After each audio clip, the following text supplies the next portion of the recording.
Elisa sempre foi uma mulher de aparência simples. Seus cabelos castanhos, presos em um coque sem graça, e seu uniforme de balconista davam a impressão de que ela era apenas mais uma funcionária anônima em uma loja de conveniência. Seus olhos, porém, carregavam uma tranquilidade única. Ela não parecia ter pressa de ir a lugar algum, o que a fazia passar despercebida pelos outros. A loja ficava no centro da cidade, um lugar movimentado e cheio de pessoas apressadas. Elisa, com seu sorriso discreto, era a figura constante atrás do balcão, sempre pronta para atender a qualquer cliente, independentemente do quão rude ou impaciente fosse. Ela sabia que sua função era simples, mas, para ela, o trabalho nunca foi uma humilhação. Os outros funcionários da loja, no entanto, não tinham o mesmo respeito. João, o gerente, era um homem arrogante e temperamental. Todos os dias, ele fazia questão de dar ordens a Elisa, como se ela fosse a última de suas preocupações. Ele a fazia limpar os fundos da loja, reorganizar prateleiras,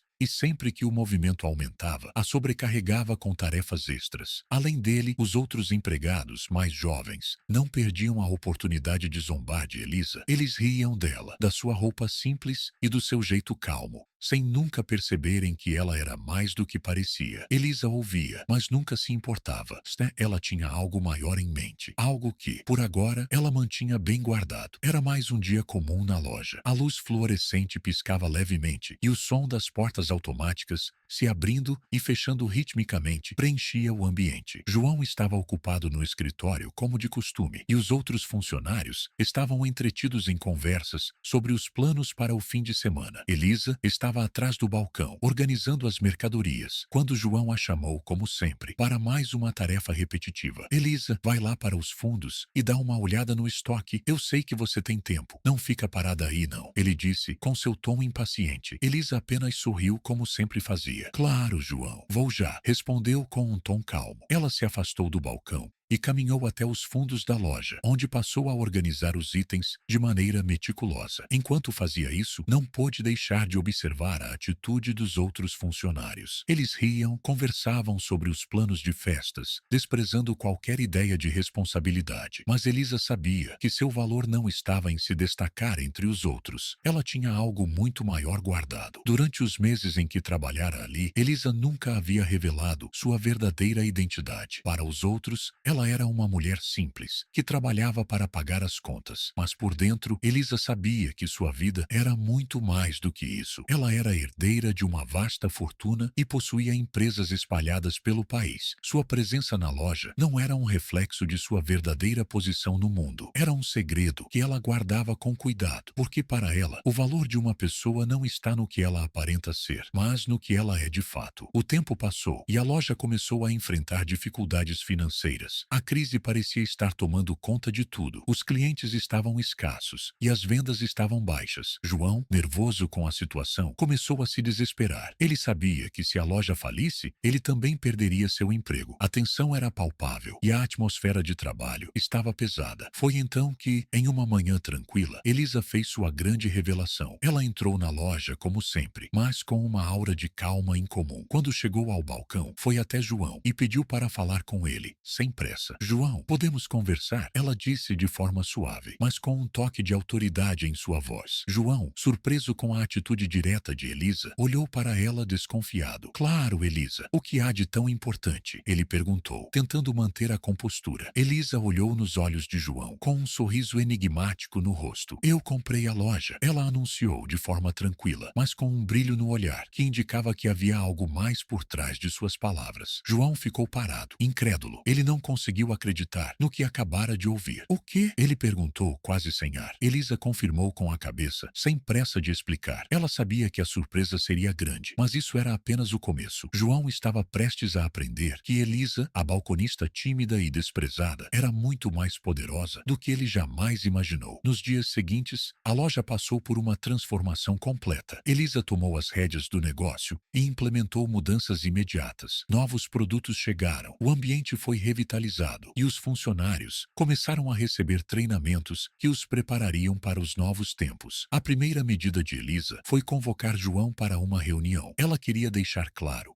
que ele não seria mais o gerente. Não porque ela fosse cruel, mas porque ele nunca teve o respeito devido para com os funcionários. João, como eu disse, a loja agora é minha. Você não está mais no comando. Vou colocar alguém aqui que tenha mais respeito pelas pessoas e que saiba como cuidar dos negócios de maneira inteligente. Elisa declarou sem hesitar. João tentou protestar, mas Elisa já havia tomado sua decisão. Ele seria substituído e a loja seguiria um novo caminho. Elisa convocou todos os funcionários para uma reunião importante. Eles estavam curiosos, mas ninguém sabia o que esperar. Quando Elisa entrou na sala, ela percebeu que todos estavam atentos a cada movimento seu. Ela começou a falar, de forma calma, mas com firmeza. Eu sei que muitos de vocês me viam apenas como uma balconista simples, sem grandes aspirações. Mas hoje quero revelar algo para todos vocês. Eu sou dona de várias empresas e possuo um império. O que vocês viram até agora era apenas uma parte do meu plano. Elisa começou, com um sorriso discreto. Os funcionários, surpresos, olharam uns para os outros, sem saber como reagir. Eu fiz questão de passar por aqui como uma pessoa simples, porque não queria ser julgada pela minha aparência ou pelo que tenho. Mas agora, espero que todos vocês entendam que, quando se trata de trabalho e respeito, não importa quem você é ou o que você possui. O que importa é como você trata os outros. Elisa concluiu, olhando cada um dos seus funcionários nos olhos. Ela sorriu, satisfeita com as reações. A mudança havia começado e ela sabia que isso era apenas o começo de uma nova fase para todos. Elisa estava pronta para conquistar o mundo à sua maneira. Muitos ali não sabiam onde enfiar a cara. Os olhares antes cheios de julgamento agora se escondiam por trás de expressões embaraçadas. Aqueles que zombaram de Elisa em silêncio ou pelas costas agora viam com clareza o erro que haviam cometido. Ela não precisou gritar, não precisou se vingar com crueldade. Sua elegância estava justamente em mostrar, com atitudes, quem ela realmente era. Na manhã seguinte, a loja estava irreconhecível. O ambiente era outro. A energia parecia mais leve, mais viva. Pela primeira vez em anos, os funcionários chegaram pontualmente, arrumados e com um comportamento mais respeitoso. Não era medo, era respeito verdadeiro. Elisa, mesmo sendo a dona, não se colocou acima de ninguém. Continuava ajudando no balcão, arrumando prateleiras, limpando quando necessário. A diferença é que agora todos sabiam quem ela era e o que representava. Alguns funcionários pediram desculpas, outros preferiram sair. Mas Elisa não guardava rancor. Ela compreendia que muitas pessoas só sabem respeitar quando veem status ou poder, e não caráter. E isso, para ela, era uma lição maior do que qualquer resposta. Dias depois, a história de Elisa começou a se espalhar. Pequenos jornais locais fizeram matérias e seu nome passou a circular em rodas de conversa e redes sociais. A balconista que era, na verdade, uma poderosa empresária. Pessoas que nunca a notaram agora queriam se aproximar, puxar conversa, agradar. Mas Elisa não era movida por bajulação. Ela continuava a mesma, com sua simplicidade e compostura intactas. Foi então que ela decidiu transformar a loja em algo maior. Criou um projeto social para treinar jovens em situação de vulnerabilidade para o mercado de trabalho. Ofereceu bolsas, cursos e até mesmo empregos. A loja virou um centro de oportunidade, um lugar onde pessoas comuns poderiam recomeçar, assim como ela mesma havia feito, ainda que por outros motivos. A cidade passou a enxergá-la como uma inspiração, não pela fortuna, mas pela forma como ela conduzia sua vida. Elisa mostrava que grandeza não se mede em cifras, mas em escolhas, em como se trata o outro quando ninguém está olhando, em como se responde a humilhações com postura e a injustiças com ação. Numa tarde calma, enquanto ela tomava café sentada na frente da loja, um homem se aproximou. Era o antigo gerente, João. Estava diferente, mais magro, mais abatido. Ele hesitou antes de falar, mas por fim disse: "Eu vim pedir desculpas pela forma como tratei você. Eu nunca imaginei. E mesmo que tivesse imaginado, isso não justifica o que fiz." Elisa sorriu sem ironia. "Você não precisa justificar nada. Eu já te perdoei há muito tempo. A vida já te mostrou o que precisava ser mostrado. Só espero que você tenha aprendido com isso." Ele assentiu, com os olhos marejados, e agradeceu em silêncio antes de ir embora. Naquela noite, Elisa caminhou pelas prateleiras da loja. Olhava tudo com um sentimento de missão cumprida. Aquilo que um dia foi motivo de piada, agora era símbolo de mudança. E ela sabia que sua jornada ainda estava só começando. Por trás da fachada de uma mulher comum, havia Havia uma força silenciosa, imensa, que mudava o mundo ao seu redor, sem precisar levantar a voz. Ela era a prova viva de que, às vezes, para se tornar inesquecível, basta ser você mesma. Meses se passaram. A loja de Elisa já não era apenas uma loja. Era um símbolo, um ponto de encontro para pessoas que queriam mais da vida, que buscavam dignidade, aprendizado e, acima de tudo, respeito. Jovens que antes não tinham oportunidades, agora eram treinados ali, acolhidos, ensinados com paciência e firmeza. Muitos a chamavam de Dona Elisa, mas para a maioria, ela era simplesmente Tia Elisa, com aquele carinho que só se tem por alguém que transforma, sem pedir nada em troca. Um dos momentos mais emocionantes aconteceu numa manhã de sexta-feira, quando uma menina de uns 16 anos entrou na loja com um currículo todo amassado nas mãos. Estava tímida, nervosa e com os olhos vermelhos. Elisa a recebeu com um sorriso caloroso e a fez sentar-se. Ofereceu um café e perguntou sua história. A jovem contou que havia perdido os pais. Morava com uma tia que mal a queria por perto e que precisava de um trabalho para sobreviver e terminar os estudos. Elisa a contratou no mesmo dia e foi ela, essa menina frágil, quem anos depois assumiu a gerência da loja, transformando-se numa mulher forte, segura e cheia de compaixão, como uma semente que floresceu em solo fértil. Enquanto isso, os boatos sobre Elisa continuavam crescendo. Algumas emissoras de TV chegaram a procurá-la para entrevistas e ela recusou a maioria. Não queria fama, não precisava de holofotes. Sua maior conquista, então, era ver as pessoas mudando de verdade, não os likes ou manchetes. O mais impressionante é que, mesmo depois de tudo, Elisa nunca parou de trabalhar. Não delegou, não desapareceu atrás de um escritório elegante. Ela continuava lá, todos os dias, ajudando, sorrindo, ouvindo. Era comum vê-la com um pano na mão, limpando o balcão ou ensinando alguém a lidar com um cliente difícil. Certa noite, já de portas fechadas, ela ficou sozinha no fundo da loja, olhando o quadro com fotos antigas dos primeiros funcionários. Tocou delicadamente a imagem de seu pai, que tanto a inspirara. Lembrou das palavras que ele dizia quando ela era criança: não precisa ser a mais rica, nem a mais bonita, mas seja sempre a mais honesta na sala. Elisa sorriu em silêncio. Aquilo era tudo o que ela precisava. Na manhã seguinte, quando os primeiros funcionários chegaram, encontraram uma carta na porta. Era um bilhete simples, escrito à mão: hoje tirei o dia para mim. Às vezes, até os fortes precisam respirar. A loja é de vocês também. Façam dela algo que orgulharia seus pais. Elisa. E foi assim que ela seguiu. Invisível para os que julgam pelas aparências. Grandiosa para os que enxergam com o coração. Uma mulher simples, de voz serena e alma gigante, que provou que às vezes a vingança mais elegante é viver bem, ajudar os outros e sorrir em silêncio.